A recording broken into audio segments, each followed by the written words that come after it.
Hello everyone, स्वागत है आप सभी का इस मेरे नए वीडियो में। तो आज की इस वीडियो में हम देखने वाले हैं कक्षा 10 गणित, जो कि है चैप्टर फर्स्ट आपका वास्तविक संख्याएं के सभी महत्वपूर्ण सूत्र को देखेंगे। स्टूडेंट, यदि आप कक्षा 10वीं का एग्जाम बोर्ड एग्जाम 2024 में देने वाले हैं तो यह वीडियो आपके लिए वेरी इंपॉर्टेंट है। इस वीडियो में स्टूडेंट हम अध्याय 1 के वास्तविक संख्याएं के सभी इंपॉर्टेंट फार्मूले के नोट्स देखेंगे।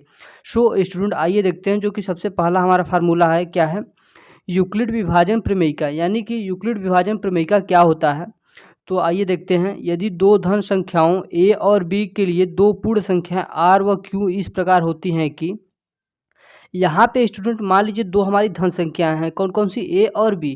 तो उसके लिए यह हमारा जो फार्मूला होता है a बराबर b into Q plus R. और यहाँ पे जो r होता है स्टूडेंट, यह हमारा जीरो भी हो सकता है या फिर जीरो से बड़ा हो सकता है, लेकिन यह हमारा r क्या होगा, b से हमेशा छोटा होगा। तो यहाँ पे देखते हैं a को भाज्य, यानी यहाँ पे a जो है a को भाज्य तथा b को भाजक, ये जो b है b को भाजक तथा q को भागफल तथा r को शेषफल कहते हैं।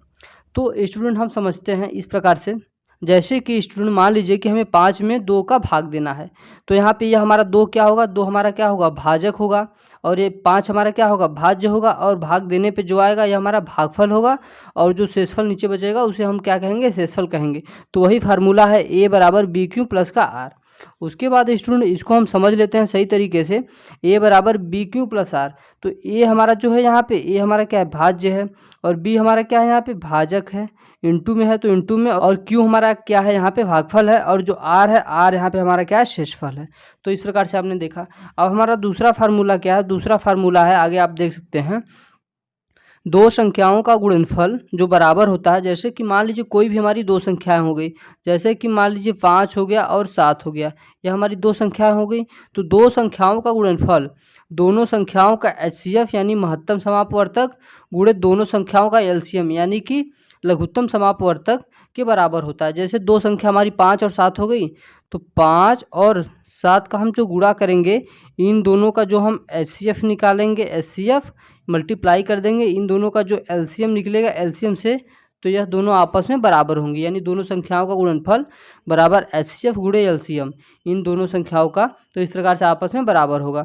तो आइए अब हम तीसरा फार्मूला देखते हैं। तीसरा फार्मूला क्या है, तो तीसरा फार्मूला यहाँ पे आप देख सकते हैं, परिमेय संख्या। यानी कि परिमेय संख्या किसे कहा जाता है, यह भी आपसे 1 या 2 नंबर में डेफिनेशन के रूप में पूछा जा सकता है, बहुविकल्पी के रूप में भी आपको पूछा जा सकता है, ऑप्शन दे सकता है। तो आइए देखते हैं परिमेय संख्या क्या है। एक संख्या परिमेय कहलाती है यदि उसे p/q के रूप में लिखा जा सकता है।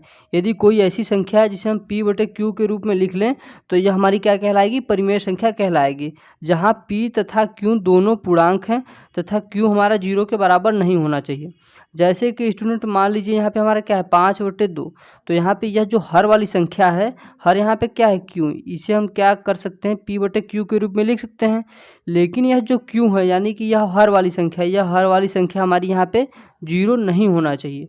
यदि हर वाली संख्या 0 हो जाएगी तो इसकी वैल्यू क्या आ जाएगी, इनफाइनाइट। अब हम आगे देखते हैं जो कि चौथा हमारा क्या है, अपरिमेय संख्या। यानी कि यह हमारा क्या डिफिनीशन है एक प्रकार से। तो अपरिमेय संख्या क्या होता है, इसके बारे में हम देखते हैं। तो एक संख्या अपरिमेय संख्या कहलाती है यदि उसे p/q के रूप में नहीं लिखा जा सकता है, जहाँ p और q पूर्णांक है तथा q 0 के बराबर नहीं होना चाहिए। जैसे कि स्टूडेंट यहाँ पे √2 जो है, यह हमारी क्या है, एक परिमेय संख्या नहीं है। यदि हम इसकी वैल्यू निकालेंगे तो इसकी वैल्यू आती है 1.41 समथिंग, इस प्रकार से आगे चलती जाती है।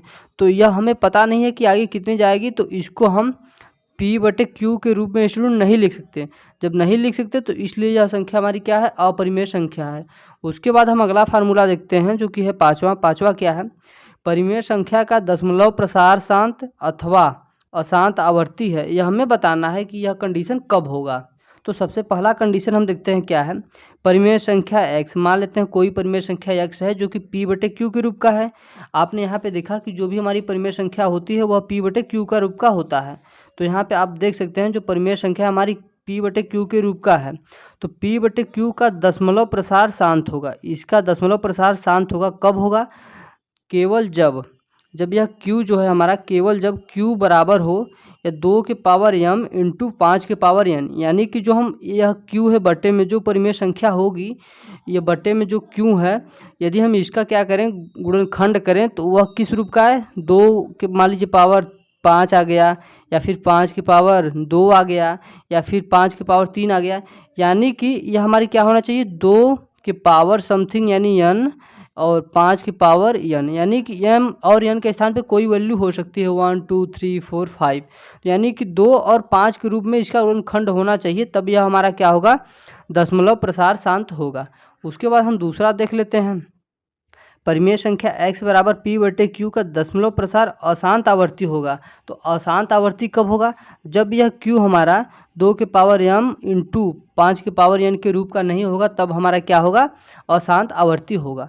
तो इस प्रकार से स्टूडेंट हमने चैप्टर 1 के सभी इंपॉर्टेंट फार्मूलों को देखा। सो स्टूडेंट वीडियो अच्छा लगा हो तो वीडियो को लाइक करें, चैनल पर नया है तो प्लीज़ चैनल को सब्सक्राइब कर दें, ताकि मेरे आने वाले सभी वीडियो को नोटिफिकेशन आप सभी को मिलते रहें।